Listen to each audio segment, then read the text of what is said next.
सुप्रभात बच्चों। Orion public school के ऑनलाइन एजुकेशनल चैनल में आप सभी का स्वागत है। आज हिंदी के कक्षा में हम पढ़ने जा रहे हैं राम लक्ष्मण परशुराम संवाद। पिछली कक्षा में हम लोगों ने सूरदास के पद के बारे में पढ़ा और इस बार हम लोग पढ़ने जा रहे हैं पार्ट 2 राम लक्ष्मण परशुराम संवाद, जो कि तुलसीदास द्वारा रचित है। जी हाँ, तुलसीदास।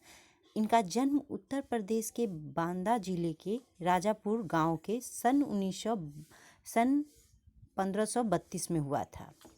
कुछ विद्वान उनका जन्म स्थान कहीं और मानते थे, लेकिन तुलसीदास का बचपन बहुत संघर्षपूर्ण था। जीवन के प्रारंभिक वर्षों में ही माता पिता से उनका बिछोह हो गया था। कहा जाता है कि गुरु कृपा से उन्हें राम भक्ति का मार्ग मिला था और तुलसीदास द्वारा रामचरितमानस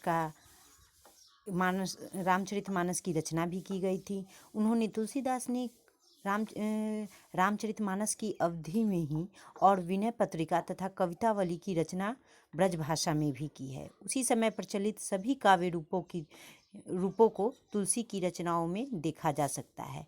अब हम इस राम लक्ष्मण परशुराम संवाद के बारे में पढ़ेंगे।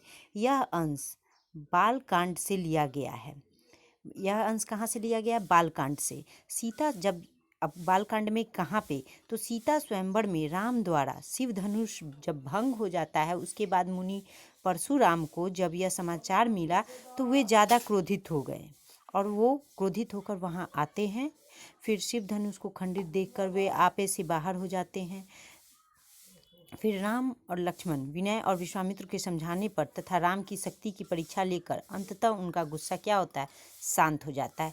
इस बीच राम लक्ष्मण और परशुराम के बीच जो संवाद हुआ था उस प्रसंग को यहाँ प्रस्तुत किया गया है और साथ में परशुराम के क्रोध भरे वाक्यों का उत्तर लक्ष्मण ने व्यंग वचनों से कैसे दिया है, इसका भी विश्लेषण किया गया है। इस प्रसंग की विशेषता है कि लक्ष्मण की वीर रस से पगी व्यंग्योक्तियाँ और व्यंजन शैली की सरस अभिव्यक्ति प्रस्तुत की गई है।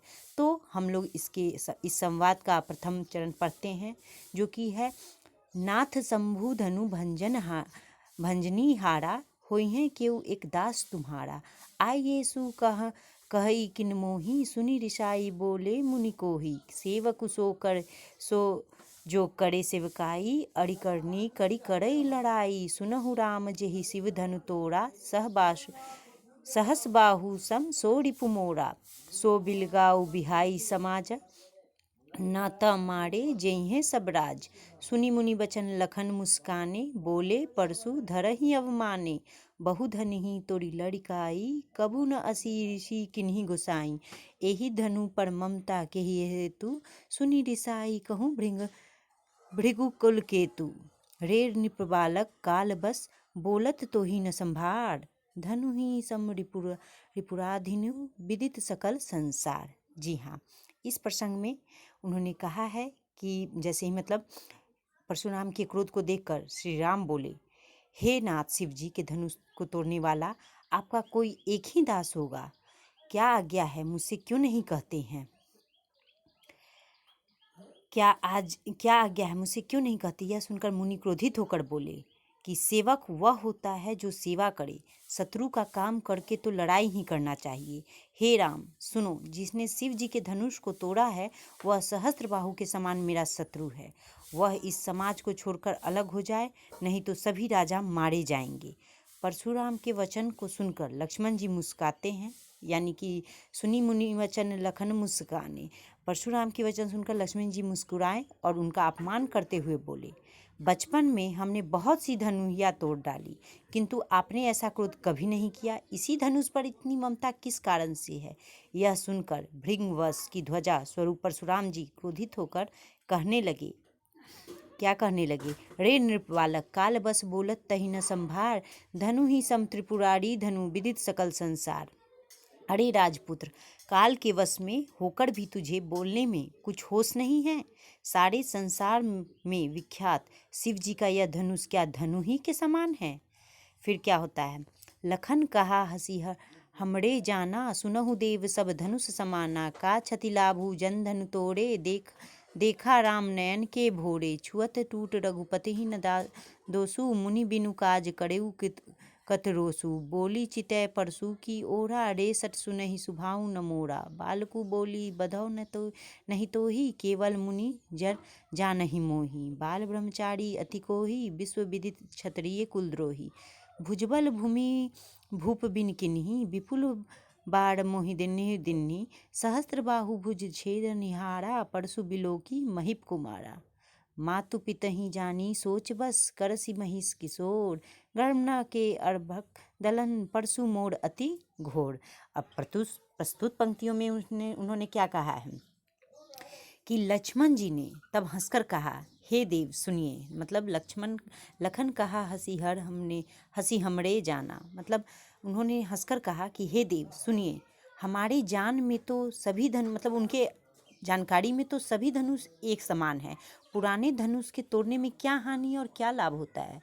फिर श्री रामचंद्र जी ने तो इस नवीन के धोखे से देखा था, परंतु यह तो छूते ही टूट गया। इसमें रघुनाथ जी का भी कोई दोष नहीं और ना ही हमारा। फिर मुनि, आप बिना ही कारण किस लिए क्रोध करते हैं। परशुराम जी अपने फरसे की ओर देखकर बोले, क्या बोलते हैं कि रे सेठ सुनहि सुभाउ न मोरा, बालक बुली बधो नहीं तो ही, केवल मुनि जर। अरे दुष्ट, तूने मेरा स्वभाव नहीं सुना। मैं तुझे बालक जानकर नहीं मारता हूँ। अरे मूर्ख, क्या तू मुझे निरा मुनि ही जानता है। मैं बाल ब्रह्मचारी और अत्यंत क्रोधी हूँ। क्षत्रिय कुल का शत्रु तो विश्व भर में विख्यात हूँ। अपनी भुजाओं के बल से मैंने पृथ्वी को राजाओं से रहित कर दिया है और बहुत बार उसे ब्राह्मणों को दे डाला। हे राजकुमार, सहस्त्रबाहु की भुजाओं को काटने वाले मेरे इस फरसे को देख। अरे राजा के बालक, तू अपनी। फिर क्या बोलते हैं कि मातु पिता ही जन सोच बस, करसि सह महिष किशोर। गर्भन के अने अर्भक दलन, परसु मोर अति घोर। उसके बाद कहते हैं परशुराम जी की माता पिता को सोच के वश न कर, मेरा फरसा बड़ा भयानक है। यह गर्भ के बच्चों का भी नाश करने वाला है। फिर क्या होता है कि बिहसी लखनु बोले मृदुबानी, अहो मुनीस महाभट मानी। पुनि पुनि मोहि दिखाव कुठारू, चहत उरावन फूकी पहाड़ू। इहाँ कुम्हड़ बतिया को उनाई, जे तर्जनी देखी मरी जाही। देखी कुठारू सरासन बाना, मैं कछु कहाँ सहित अभिमाना। भृगुसुत समुझी जनेऊ बिलोकी, जो कछु कहऊ सहु रिस रोकी। सुर महिसूर हरिजन अरुगाई, हमरे कुल इन्ह पर न सुराई। बंधे पापू अपकीरति हारे, मारतहु पापड़िय तुम्हारे। कोटि कुलीस सम बचन तुम्हारा, व्यर्थ धरहु धनुबान कुठारा। फिर क्या होता है कि लक्ष्मण जी हंसकर कोमल वाणी से बोलते हैं, मधुर वाणी से बोलते हैं कि अहो मुनीश्वर, आप अपने को बड़ा भारी योद्धा समझते हैं। बार बार मुझे कुल्हाड़ी दिखाते हैं, फरसा दिखाते हैं, फूंक से पहाड़ उड़ाना चाहते हैं। या कोई कुम्हड़े की मतलब कुम्हड़ा जो होता है छोटा फल, उसका बतिया नहीं है, जो तर्जनी मतलब अंगूठे के पास की जो उंगली होती है उसकी ओर को उंगली को देखते ही वो मर जाती है। कुठार और धनुष्मान देखकर ही मैंने कुछ अभिमान सहित कहा था। भृगवंशी समझकर और यज्ञोपवीत देखकर तो जो कुछ आप कहते हैं उसमें मैं क्रोध को रोककर सह लेता हूँ। देवता ब्राह्मण भगवान के भक्त और गो, इन पर हमारे कुल में वीरता नहीं दिखाई जाती है, क्योंकि इन्हें मारने से पाप लगता है और इनसे हारे जाने पर अपकीर्ति होती है। इसलिए आप मारे तो भी आपके पैर ही पड़ना चाहिए।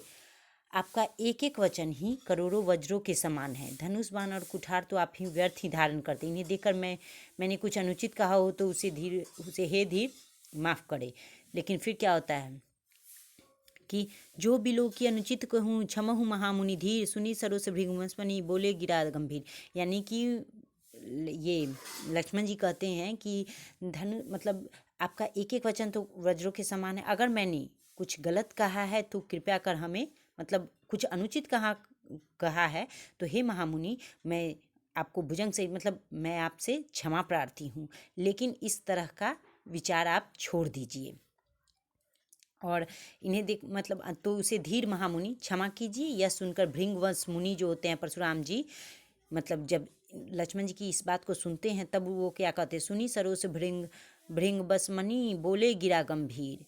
और यह सुनकर भृगुवंशमणि परशुराम जी क्रोध के साथ गंभीर क्या बोलते हैं, वो हम आपको अगले अध्याय में बताएंगे, अगले वीडियो में बताएंगे। आज के लिए इतना ही। Thank you.